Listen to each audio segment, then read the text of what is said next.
Don't Vote Labour Again, Episode 35.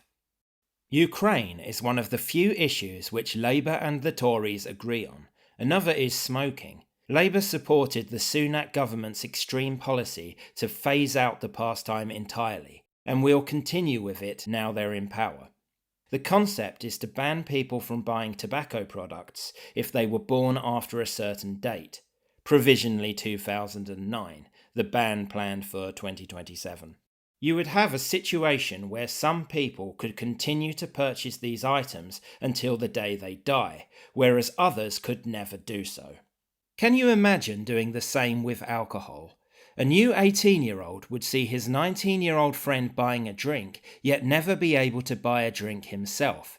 Of course, in the real world, that 18-year-old would simply find some way to drink anyway. And that's a key point. As well as being a gross attack on personal choice and freedom, the policy would not stop smoking.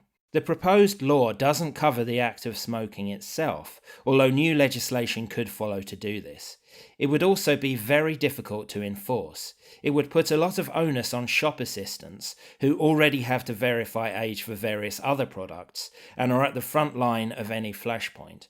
This would add to the pressure on them.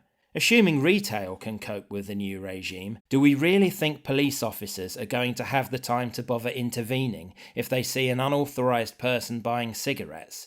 They can't even deal with serious crimes at present.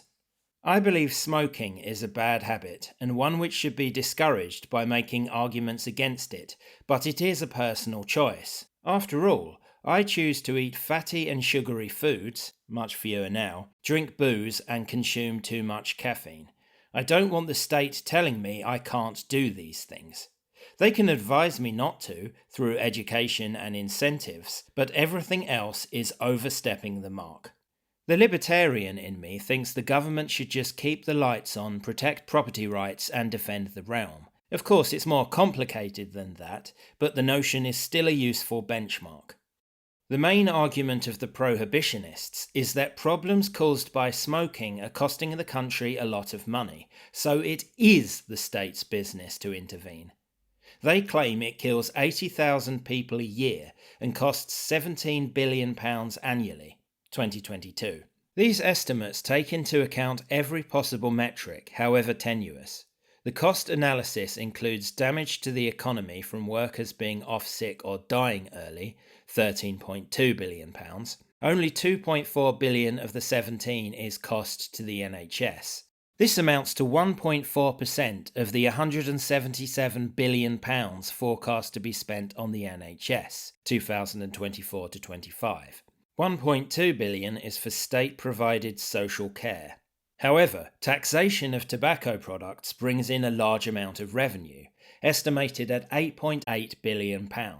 That more than covers the cost to the NHS and social services. The tobacco industry also generates jobs and growth, and is thought to be worth £22.6 billion. Also, the social contract is that we pay our high taxes and national insurance so we can use the health service. There are no ifs and buts. If you fall over doing something frivolous and break your leg, the state can't refuse to treat you on the basis you shouldn't have been messing around. If you get an STD, the government doesn't scrutinise your sexual history or ban you from nookie. Similarly, if you choose to pollute your lungs by smoking, you are entitled to be treated for it. If we didn't have state healthcare, we would pay for it ourselves. But we do have state healthcare, and that must be provided, for British citizens, with no strings attached. Also, the government should be prepared to take a hit on spending in order to maintain our liberties.